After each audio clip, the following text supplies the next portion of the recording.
사실 진짜로 나 빼고 카톡방 있냐 물어보시잖아요. 예. 네. 잠깐 생각하고 있었어요. 네. 안녕하세요, 내부자들입니다. 안녕하세요.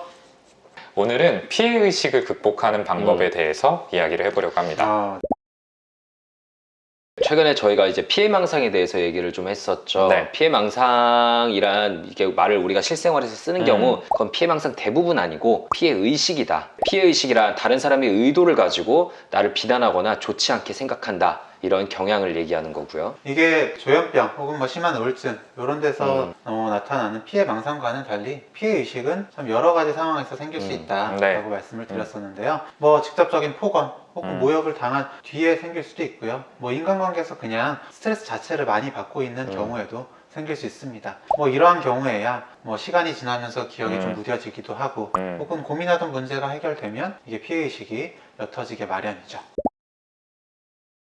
네, 문제는 만성적인 피해의식을 가진 경우라고 할 수 있겠습니다. 이미 성격에 일부러 굳어져 버린 그런 케이스들이죠. 이제 이런 분들은 대개 스스로에 대해서 굉장히 부정적인 이미지를 가지고 있는 경우가 많아요. 그러니까 능력이 부족하다던가 뭐 가진 게 없다던가 외모가 떨어진다던가 이런 생각들을 계속 하게 되는 거죠. 그러다 보니까 이제 다른 사람들 역시 같은 생각을 하고 자신을 바라볼 거라고 생각하는 경향이 생깁니다. 이때 작동하는 방어 기제가 바로 투사라고 할 수 있는데요. 내가 나 자신을 너무 미워하는데 사실은 이 생각이 너무나 고통스러우니까 남이 나를 미워하는 거다라는 식으로 치환을 하는 겁니다. 어쨌든 이 투사가 작동하면서 이전까지는 신경 쓰이지 않았던 것들이 점점 거슬리기 시작합니다. 예를 들어서 단톡방에서 말을 꺼냈는데 갑자기 다른 사람들이 반응이 없다라고 하면은 뭐야? 내가 뭐 실수했나? 나 안 좋게 보나? 라는 생각이 들면서 좀 불안해지는 거죠. 지금 소름이 막 돋네요. 네.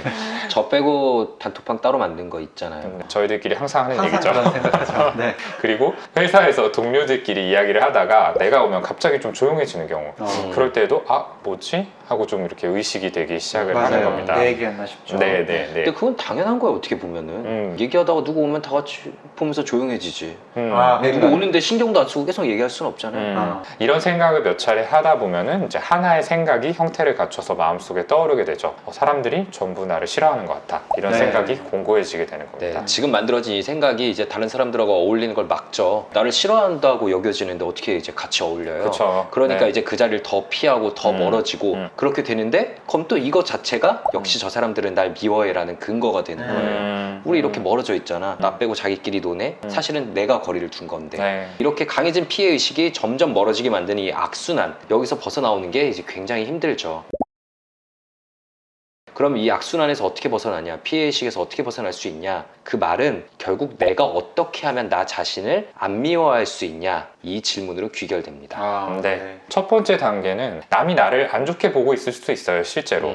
하지만 그 이상으로 나 자신을 안 좋게 보는 거는 바로 나다. 요거를 깨닫고 인정하는 게 첫 번째 단계라고 생각합니다. 그러니까 나한테 어느 정도의 좀 피해의식이 있구나, 실제로는 그렇지 않은데 좀 더 그렇게 생각하는 경향이 있구나 라는 걸 알아차리는 거죠. 너무 중요하고 너무 힘든 맞아요. 첫 단계죠. 네. 그리고 이제 피해의식과 나 자신을 분리하자.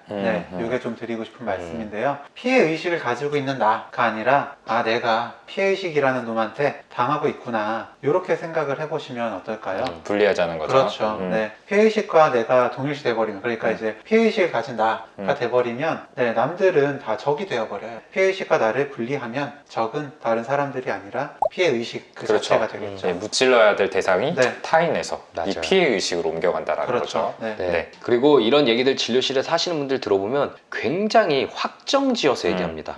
그 사람들 저 진짜 싫어해요. 아니 선생님 그거 보면 안 되니까요 라고 얘기하는데 결국 더 파고 들어가서 보면 그분의 느낌이에요. 그래서 말씀드리는 게 이거는 느낌일 뿐 다른 사람의 의도를 그렇게 함부로 추측하면 안 된다. 그게 진실이 아닐 가능성이 높다라는 말을 자주 드립니다. 그래서 그런 상황에 가장 간단한 해결법은 사실 물어보는 거죠. 맞아요. 이제 주변 사람들에게 회사에서 적어도 혹은 뭐 학교에서 믿을 만한 사람 한 명이라도 있는 다음에 너가 볼 땐 이 상황이 어떤 거냐. 그렇죠. 사실 진짜로 나 빼고 카톡방 있냐 물어보시잖아요.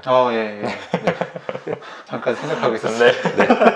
근데 이제 한 가지 상황에 딱 한 가지 답만 가능하다고 음. 내가 습관적으로 믿어버리는 그 습관을 버리고 여러 가지 대안이 실제로 가능하며 근데 나는 이 중에 하나만 느낌으로 믿어버린 거다라는 거를 잘 알아채야죠. 예, 저도 저 팔아서라도 좀 물어보시라고 할 때도 있어요. 네, 직접 물어보면 좀 그러면 네, 정신과 의사가 물어보라고 하던데 라고 해서 좀 물어봤는데 정말로 선생님이 얘기하신 것처럼 아니었다. 그래서 좋아졌다. 그것도 좋은 방법이네요. 그런 적이 있었어요. 아까 이제 김지용 선생님이 결국 피해의식에서 벗어난다라는 거는 내가 어떻게 나 자신을 덜 미워하느냐와 연결되어 있다라고 하는데 그런 면에서 좀 권유드리고 싶은 게 내가 잘하는 것에 집중하자라는 거죠. 네. 굳이 못하는 부분, 나한테 약한 부분을 찾아서 다른 사람과 비교하는 습관은 어떻게 보면 좀 자해나 다름없다라고 생각을 해요. 게임의 비유를 해보겠습니다. 게임 속 적과 대결하는 상황에서 적을 공격할 수 있는 옵션이 예를 들어서 칼도 있고 창도 있고 마법도 있다면 어떤 걸 고르실 걸까요? 마법이요. 칼. 그렇죠. 이렇게 약간 네. 각자 선호하는 방법이 있는 거죠. 역시 검이죠. 네. 아니죠. 네. 당연히 뭐 내가 조금 더 익숙한 것일 수도 있고 네. 관련된 능력치가 좀 높아서 네, 좀 상대방을 이길 수 있는 가능성이 높은 수단을 고르겠죠. 근데 이런 상황에서 저기 칼을 쓰는 캐릭터니까 똑같이 칼로 대결해야지 라고 생각하는 경우는 없잖아요. 이제 현실에서도 마찬가지예요. 내 외모가 그렇게 뛰어나지 않고 평범한데 굳이 외모로 굉장히 훌륭한 상대와 외모를 통해서 비교를 할 필요가 있을까요? 나는 나 나름대로 센 자신 있는 무기가 있고 그거를 내세우면 되는 거죠. 누구나 무기가 하나쯤은 있습니다. 아무것도 없다라는 생각이 들더라도 내가 그래도 이거만큼은 그나마 괜찮다라고 생각이 드는 게 하나라도 있을 거예요. 깨닫지 못하고 있을 뿐 누구나 있습니다. 그런 게 없다라고 생각이 들면 주변에 물어보셔도 좋고요. 네, 그것들을 찾아서 키워나가면 되는 겁니다. 그래서 이거 동훈이가 자주 하는 얘기인데 비교를 하고 싶다면 과거에 나와 해라. 남들과 하지 말고. 얘기를 명언이죠. 하잖아요. 명언. 네. 네, 이거 명언집에 올라가야 될 것 네, 같은데. 그러게요. 흑백 사진으로 해가지고 하나 넣어드리죠. 어디서 보고 온 건 아니고. 아예. 네, 이게 처해 있는 상황이 다르고 타고난 게 다 다르잖아요. 솔직히 그걸 인정해야 돼요. 그러니까 제가 얼마 전에 공유 씨를 본 적이 있었는데 와 이거는 다르더라고요. 네, 저는 평소에 규영이 보면서도 좀 다르다라고 생각했었는데 규영이도 그 옆에 가면은 저는 지금 우리랑 같아지겠구나 다를 것 같다. 부끄럽게. 네. 라는 생각이 와 진짜 네. 저 그 사진 보면서도 진짜 이게 말이 되나? 내가 사진 보고 네. 그러니까요. 그래서 그렇게 타고난 게 각각 다른 사람의 최고 강점과 나를 비교하면 그냥 세상에서 나는 항상 약한 존재가 될 수밖에 없어요. 그렇죠. 규영이에 비해서 내가 얼굴도 딸리고 얼굴은 훨씬 큰데 키도 작고 동훈이 이렇게 목소리도 좋고 눈 크기도 제일 작고 이게 가면은 네. 세상이 힘들어질 수밖에 없어요. 그렇죠. 되게 슬프거든요. 그래서 나의 강점 뭐가 있나를 1번으로 생각해야 되고 비교하는 걸 이제 나랑 해라. 그래서 더 나은 사람이 되자. 우린 더 나은 사람이 될 수 있어 라고 하는 것보다는 더 나은 내가 되자 라는 쪽으로 가야 되는 거죠. 더 나은 사람 되려고 하면은 계속 주변 사람들은 그럼 나를 어떻게 볼까 이 시선에 신경을 쓰게 되니까 내가 열등한 사람이란 그 느낌에 갇혀버릴 수 있으니까 더 나은 내가 되자. 어제의 나를 출발점으로 삼고 조금씩 더 좋아지는 느낌에 집중해 보셔야 될 것 같습니다. 네. 어제 지용이보다 오늘 더 눈 큰 지용이가 되자. 훌륭합니다. 네. 하여튼 네. 저희가 이런 말씀을 드리는 게 참 그 자존감이랑 이게 연결이 되어 있기 때문에 낮은 자존감이 피해의식으로 좀 연결되는 경우가 많아서 그런 말씀을 드리는데 네, 저희가 이전에 올렸던 자존감 영상도 보시면 좀 도움이 되실 것 같네요. 그리고 마지막으로 그 약을 좀 드시는 것도 고려를 해보시면 어떨까 네, 싶습니다.